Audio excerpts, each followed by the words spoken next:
పిత పుత్ర పవిత్రాత్మ నామమున ఆమెన్.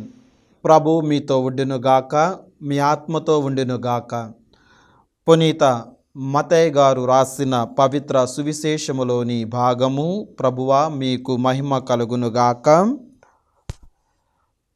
మత్తయి శుభవార్త 10వ అధ్యాయము, పవిత్ర వచనములు 40 నుండి 42 వరకు. మత్తయి శుభవార్త 10వ అధ్యాయము, పవిత్ర వచనములు 40 నుండి 42 వరకు. మిమ్ము స్వీకరించువాడు నన్ను స్వీకరించుచున్నాడు, నన్ను స్వీకరించువాడు నన్ను పంపిన వానిని స్వీకరించుచున్నాడు. ప్రవక్తను ప్రవక్తగా గుర్తించి స్వీకరించువాడు ప్రవక్త బహుమానమును పొందును. నీతిమంతుని నీతిమంతుడుగా గుర్తించి స్వీకరించువాడు నీతిమంతుని బహుమానమును పొందును. నా శిష్యుడని ఈ చిన్నవారులలో ఒకనిని ఎవడేని ఒక గ్రుక్కెడు మంచినీరొసగువాడు తన బహుమానమును పోగొట్టుకొనునని మీతో నిశ్చయముగా చెప్పుచున్నాను. ఇది క్రీస్తు సువిశేషము. క్రీస్తువా మీకు స్తుతి కలుగునుగాక.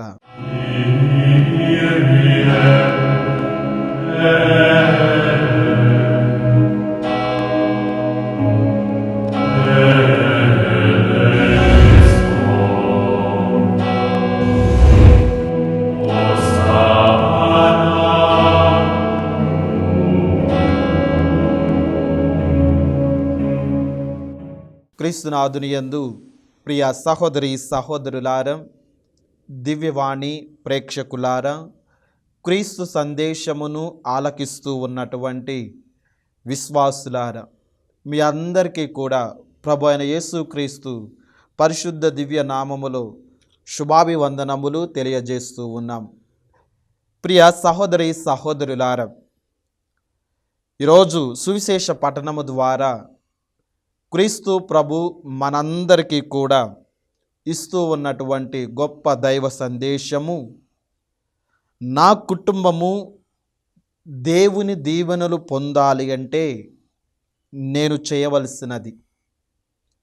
ప్రియ సహోదరి సహోదరులారా, ఈరోజు క్రీస్తు ప్రభు మత్తయి శుభవార్త 10వ అధ్యాయము 41వ వచనములో ప్రవక్తను ప్రవక్తగా గుర్తించి స్వీకరించువాడు ప్రవక్త బహుమానమును పొందును.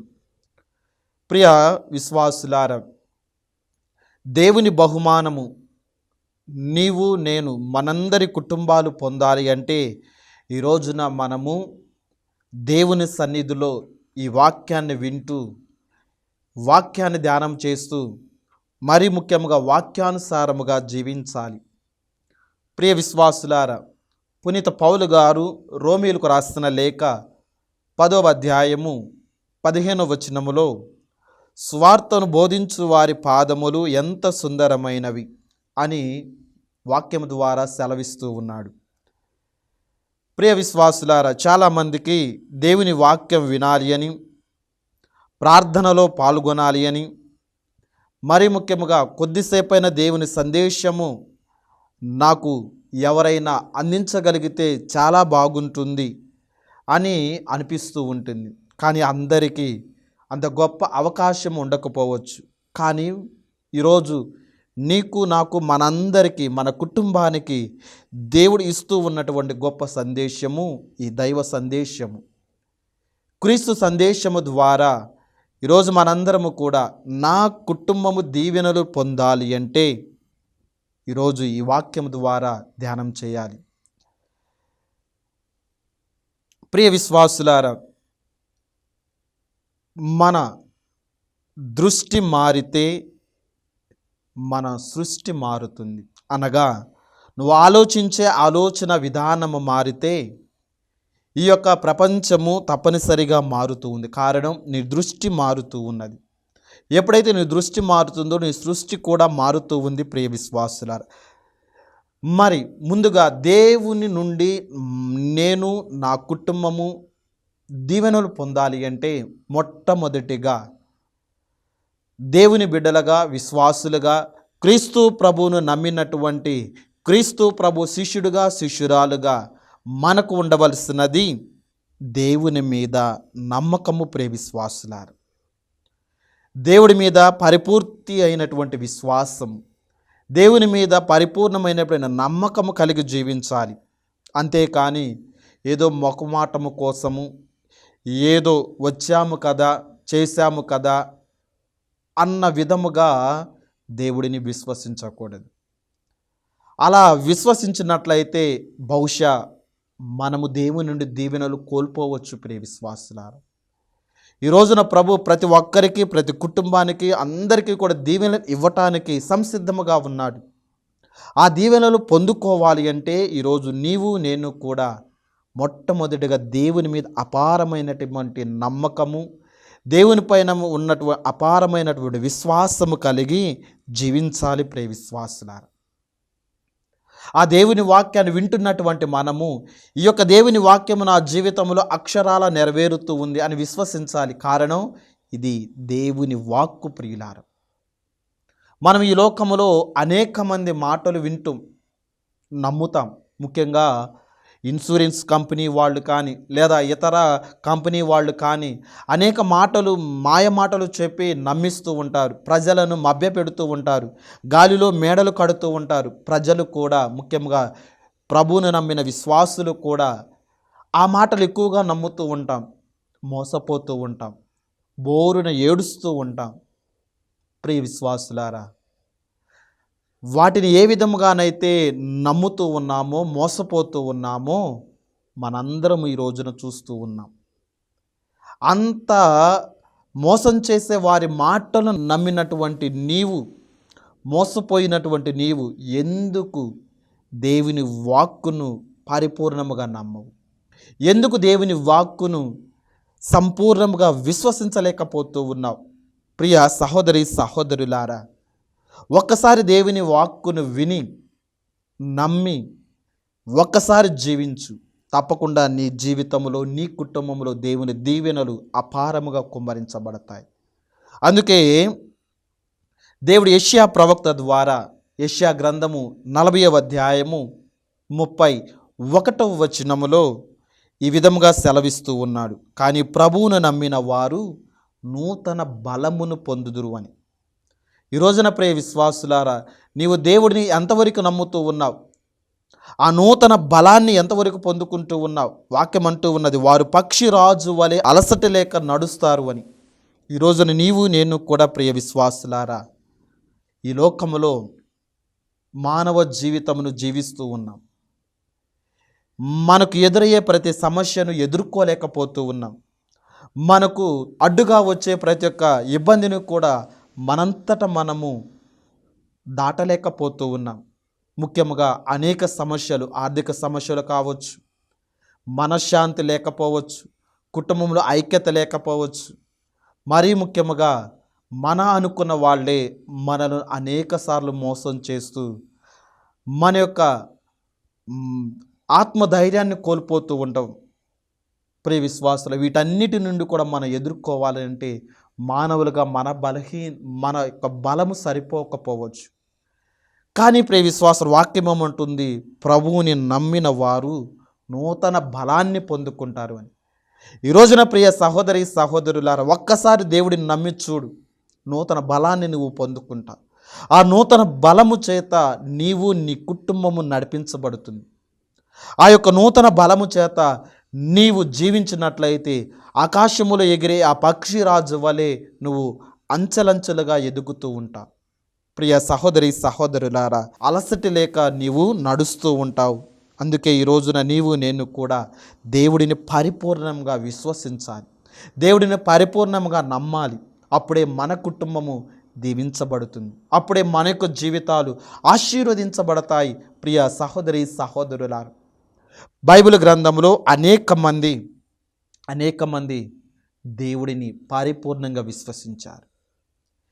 ఎవరైతే పరిపూర్ణంగా విశ్వసించారో, ఎవరైతే పరిపూర్ణంగా నమ్మారో వారు నూతన బలాన్ని పొందుకోవటం మాత్రమే కాదు, దేవుడి నుండి అపారమైనటువంటి దీవెనలు కుటుంబ సమేతముగా పొందుకున్నారు. ప్రియ సహోదరి సహోదరులారా, మనం ఆదికాండము 15వ అధ్యాయము 5, 6 వచనాలలో వాక్యాన్ని చదువుతూ ఉన్నాం.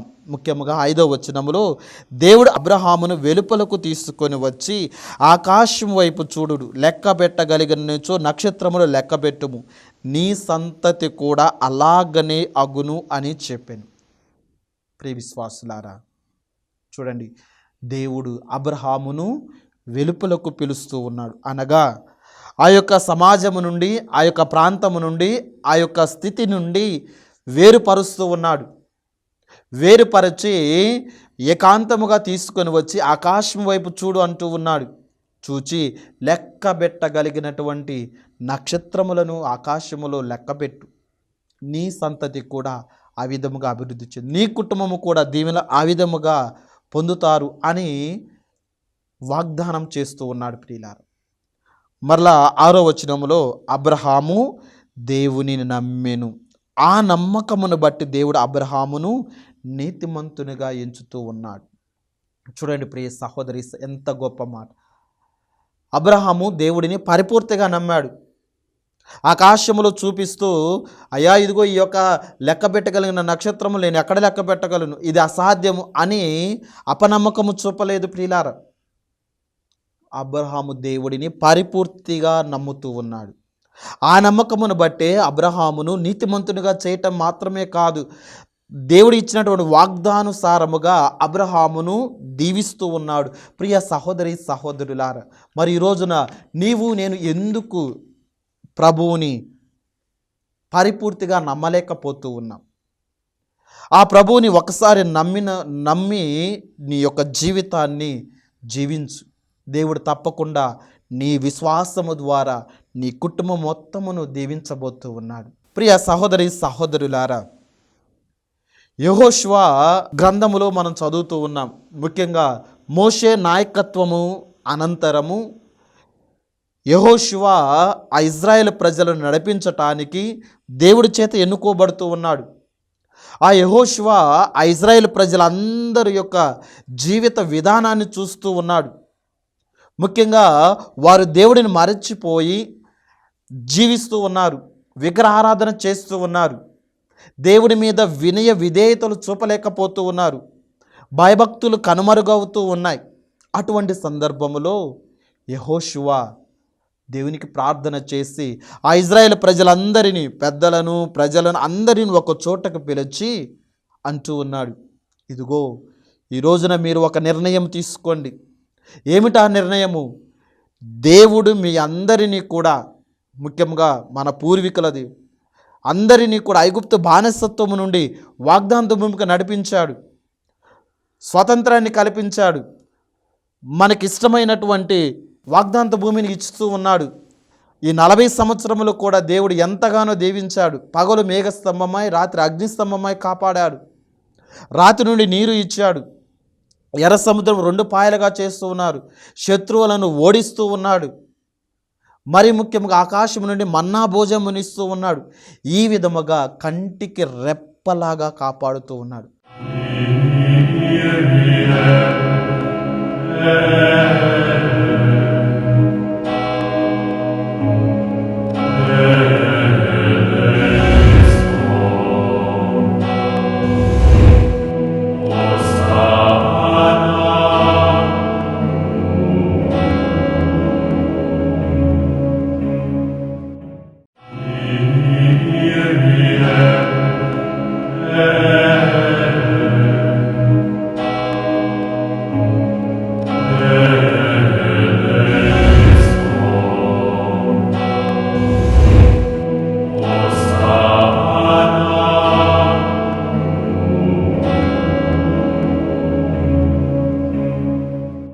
ఈ రోజున మీరు అటువంటి గొప్ప దేవుడిని మరచిపోయి, జీవము కలిగినటువంటి దేవుడిని మరచిపోయి మీ ఇష్టం వచ్చినట్లు మీరు జీవిస్తూ ఉన్నారు. కాబట్టి నేడే మీరు నిర్ణయించుకోండి, ఒక నిర్ణయం తీసుకోండి. ఏమిటా నిర్ణయం?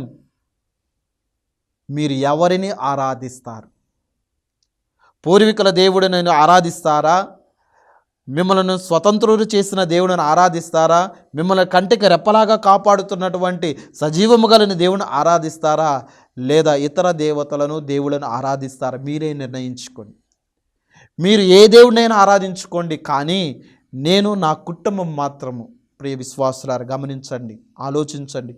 యెహోషువ పలుకుతూ ఉన్నటువంటి మాట, నేను నా కుటుంబం మాత్రము ఆ దేవుడిని మాత్రమే ఆరాధిస్తాం. ఎంత గొప్ప మాట ప్రియ విశ్వాసులారా. యెహోషువ 24:15 వచనములో ఇదే పలుకుతూ ఉన్నాడు ప్రియ విశ్వాసులారా. నేను నా కుటుంబం మాత్రము దేవుడిని మాత్రమే ఆరాధిస్తాం. ఎప్పుడైతే ఆ యెహోషువ ఒక్క క్షణము కూడా ఆలోచించకుండా, ఒక్క క్షణము కూడా ఎటువంటి సందేహము లేకుండా పరిపూర్తి నమ్మకముతో దేవుడు తప్పకుండా నాకు, నా కుటుంబానికి దీవెనలు వసుకుతాడు, నాకు నా కుటుంబానికి ఆశీర్వాదాలు వసుకుతాడు అని విశ్వసించి తన యొక్క విశ్వాసాన్ని, తన యొక్క నమ్మకమును బహిరంగముగా వారి మధ్య ఎటువంటి సంకోచము లేకుండా ఎప్పుడైతే బయలుపరిచాడో, ప్రియ విశ్వాసులారా, నిజముగా ఆ దివాతి దేవుడు ఆ యెహోషువ కుటుంబాన్ని ఆశీర్వదిస్తూ ఉన్నాడు.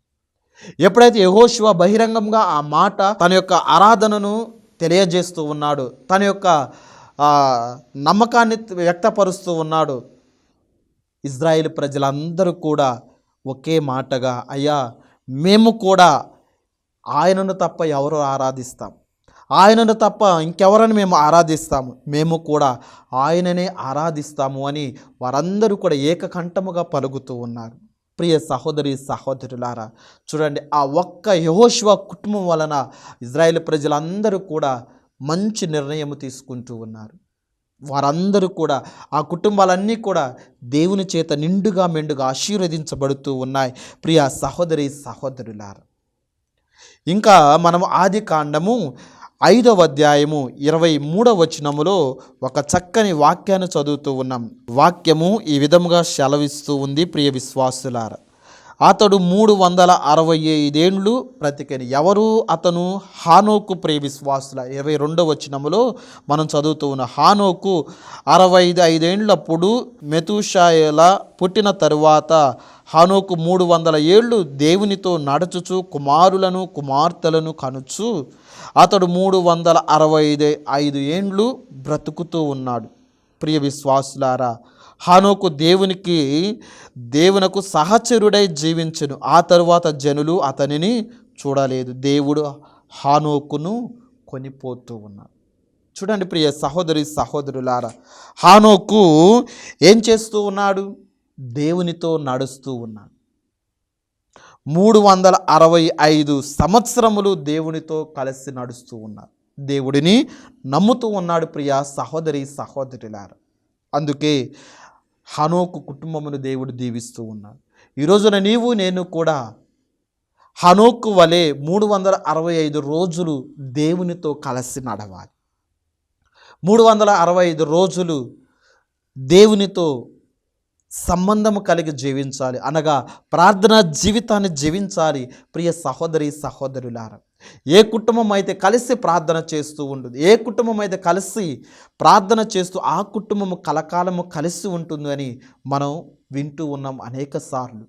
ప్రియ సహోదరి సహోదరులారా, ఈ రోజున నీవు నేను కూడా దేవునితో కలిసి జీవించాలి. అనుక్షణము అనునిత్యము ఎల్లప్పుడూ కూడా ఆ దేవునితో కలిసి జీవించటానికి ప్రయాసపడాలి. అప్పుడే మన కుటుంబాలు దీవించబడతాయి. ప్రియ సహోదరి సహోదరులారా, ఇంకా కీర్తనాకారుడు 128వ కీర్తన 1వ వచనములో ప్రభు పట్ల భయభక్తులు చూపువారు, దేవుని పట్ల భయభక్తులు చూపేవారు ధన్యులు అని పలుకుతూ ఉన్నది. ప్రియ సహోదరి సహోదరులారా, ఈరోజు నీవు నేను కూడా దేవుని పట్ల భయభక్తులు కలిసి జీవించే బిడ్డగా ఉండాలి. ఎందుకు అంటే ప్రస్తుత రోజులలో దేవుని పట్ల భయభక్తులు అనేవి కనుమరుగైపోతూ ఉన్నాయి, సన్నగిల్లిపోతూ ఉన్నాయి. ముఖ్యముగా ప్రస్తుతం ఉంటూ ఉన్నటువంటి యువత కానీ పిల్లలు కానీ. ఎందుకు అంటే ఈ ఆధునిక ప్రపంచములో ప్రతిదీ కూడా వారికి ఆకర్షణీయముగా కనపడుతూ ఉన్నది. అందుకే దేవుని మరచిపోయి వారు జీవిస్తూ ఉన్నారు. దేవుని పట్ల భయభక్తులు చూపలేకపోతూ ఉన్నారు ప్రియ సహోదరి సహోదరులారా. కానీ ఈ రోజున నీవు నేను కూడా దేవుని పట్ల భయభక్తులు కలిగి జీవించే బిడ్డలుగా ఉండాలి. దేవుని పట్ల భయభక్తులు కలిగి జీవించే కుటుంబంలాగా ఉండాలి అని ప్రభు మనందరినీ కోరుతూ ఉన్నాడు. ఇంకా కీర్తన 128 2వ వచనములో, నీ కష్టార్జితమును నీవు అనుభవింతువు, నీవు ఆనందమును అభ్యుదయమును బడయదు. ఎప్పుడైతే నువ్వు ప్రభు పట్ల భయభక్తులు చూపుతావో, ఎప్పుడైతే ప్రభు పట్ల నీవు భయభక్తులు చూపుతావో నీ కుటుంబం దీవించబడుతూ ఉన్నది. అతని మార్గములో నడుచు ధన్యులు ఎల్లప్పుడూ కూడా ధన్యులు అంటూ ఉన్నాడు. మరియు నీ కష్టార్జితమును నీవు అనుభవిస్తావు, నీవు ఆనందమును అభ్యుదయమును ఎల్లప్పుడూ కూడా పొందుతావు అని ప్రభువు పలుకుతూ ఉన్నాడు ప్రియ విశ్వాసుల. ఇంకా 3వ వచనంలో కూడా, నీ లోగిట నీ భార్య ఫలించిన తీగ వలె ఉండును, నీ భోజనపు బల్ల చుట్టూ నీ పిల్లలు ఒలీవు పిలకల వలె ఉందురు. దేవుని పట్ల భయభక్తులు గల నరుడు ఇట్టి దీవెనలు బడయను అని వాక్యము పలుకుతూ ఉన్నది ప్రియ సహోదరి సహోదరులారా. చూడండి, దేవుని పట్ల భయభక్తులు గల నరుడు ఇట్టి దీవెనలు, ఆ కుటుంబము ఇన్ని దీవెనలు పొందుకుంటూ ఉంటాయి ప్రియ సహోదరి సహోదరులారా. కాబట్టి వారి పిల్లలు ఒలీవు పిలకల వలె వృద్ధి చెందుతారు, అనగా ఆయురారోగ్యములతో దీవించబడుతూ ఉంటాయి. ఈరోజు నీవు నేను చేయవలసిన ఆ ప్రభు పట్ల భయభక్తులు చూపాలి. మన కుటుంబంలో ఉన్నటువంటి బిడ్డలకు దేవుని పట్ల భయభక్తులు చూపించాలి, దేవుని పట్ల భయభక్తులతో వారిని పెంచాలి ప్రియ సహోదరి సహోదరులారా. కాబట్టి ఈ రోజున మనందరము కూడా ఎంతగా దేవుని యందు భయభక్తులు కలిగి జీవిస్తూ ఉన్నాం. మరియు నూతన నిబంధనలో మరియ తల్లి దేవుని పరిపూర్తిగా నమ్ముతూ ఉన్నది. లూకా శుభవార్త 1వ అధ్యాయము 37వ వచనములో వాక్యము పలుకుతూ ఉన్నది. ఏమని పలుకుతూ ఉన్నది? ఏలైనా దేవునికి అసాధ్యమైనది ఏదియును లేదు అని పలుకుతూ ఉన్నది. ప్రియ సహోదరి, దేవునికి అసాధ్యమైనది ఏదీ లేదు. మనం విశ్వసించాలి, నమ్మగలగాలి. ఆ మరియ తల్లి ఆ విధంగానే దేవుడు నమ్మి ఏమంటూ ఉన్నది? 38వ వచనములో, అంతటా మరియమ్మ, ఇదిగో నేను ప్రభువు దాసురాలు, నీ మాట చొప్పున నాకు జరుగును గాక అని అంటూ ఉన్నది. ఎప్పుడైతే ఆ మరియ తల్లి ఆ శుభ సందేశాన్ని నీ మాట చొప్పున నాకు జరుగును గాక అని పలుకుతూ ఉన్నదో, ఆ దేవదూత వెళ్ళిపోతూ ఉన్నది. కారణం, పని అయిపోతూ పరిపూర్ణంగా మరియ తల్లి నమ్మింది ప్రియ విశ్వాసులారా. అందుకే లోకరక్షకుడికి జన్మనిస్తూ దేవునికి తల్లిగా, మనందరికి ఆత్మీయ తల్లిగా ఉంటూ ఉన్నది ప్రియ సహోదరి సహోదరులారా. ఇంకా లూకా శుభవార్త 19వ అధ్యాయం 1వ వచనం నుండి 10వ వచనం వరకు జక్కయ్య ఇంటిలో రక్షణ వస్తూ ఉన్నది. మనందరం అనేక సార్లు ఈ యొక్క జక్కయ్య ఉపమానాన్ని ధ్యానం చేసి ఉన్నాం. ఆ కుటుంబంలో ప్రియ సహోదరి సహోదరులారా, చూడండి, జక్కయ్య దేవుడిని పరిపూర్తిగా నమ్ముతూ ఉన్నాడు. ఒకప్పుడు తన యొక్క వృత్తిని పరిపూర్ణంగా నమ్మాడు, తన సంపాదనని పరిపూర్తిగా నమ్మాడు. కానీ ఎప్పుడైతే ఆ సంపాదనలో, ఆ యొక్క చేసే పనిలో, ఆ సుంకరి పనిలో, ఆ ఉద్యోగములో తనకు సంతృప్తి, ఆనందము లేదో, ఆ ప్రభువుని చూడాలనుకున్నాడు, ఆ ప్రభు పట్ల భయభక్తులు పెంచుకున్నాడు, ఆ ప్రభువుని ఒక్కసారైనా నా కంటితో చూస్తే బాగుండు అని అనేక అడ్డంకులు ఎదుర్కొని మేడి చెట్టెక్కి ఆయనను చూస్తూ ఉన్నాడు. ప్రభువే ఆయనను దిగిరమ్ము, జక్కయ్య ఆ చెట్టు దిగిరమ్ము, ఇదిగో నేడే నీ ఇంటిలో నేను ఉండబోతూ ఉన్నాను, నీ ఇంటికి రక్షణ వస్తూ ఉన్నది. అయ్యా, ఇదిగో నేను పాపాత్ముడను, నేను నిన్ను నమ్మకుండా ఉన్నటువంటి పాపాత్ముడు అన్యుడను, నేను అనేక మందిని మోసం చేశాను, ఈ యొక్క వృత్తిలో ఉండి అనేక మోసాలు చేశాను. ఇదిగో పాపాలకి పరిహారముగా నేను ఎవరికైతే మోసం చేశానో వారికి అనేక రెట్లు వారికి నేను ఇస్తాను అని పలికినప్పుడు ఆ యొక్క ఇంటికి రక్షణ వస్తూ ఉంది ప్రియ సహోదరి సహోదరులారా. చూడండి ప్రియ విశ్వాసులారా, జక్కయ్య దేవుని ఎంత పరిపూర్ణంగా నమ్ముతూ ఉన్నాడు. ఈ రోజున నీవు నేను కూడా ఏ పరిస్థితిలో ఉన్నా కానీ, ఏ సందర్భంలో ఉన్నా, ఏ స్థితిగతిలో ఉన్నా, మనం చేయవలసిన పని దేవుడిని పరిపూర్తిగా నమ్మి విశ్వసించుదాం. అప్పుడే మన కుటుంబాలు దీవించబడతాయి, అప్పుడే మన యొక్క బిడ్డలు ఆశీర్వదించబడతారు. కాబట్టి ఈ వాక్యాన్ని వింటున్నటువంటి మనందరినీ కూడా దేవుడు దీవించాలి అని, మన కుటుంబాలను ఆశీర్వదించాలని ప్రత్యేకముగా ప్రార్థన చేస్తూ ఉన్నాం. ప్రభు మీతో ఉండునుగాక, మీ ఆత్మతో ఉండునుగాక. సర్వశక్తిగల సర్వేశ్వరుడు పిత, పుత్ర, పవిత్రాత్మ మీ అందరినీ, మీ కుటుంబములను దీవించి కాచి కాపాడునుగాక. ఆమేన్. పిత, పుత్ర, పవిత్రాత్మ నామమున ఆమేన్.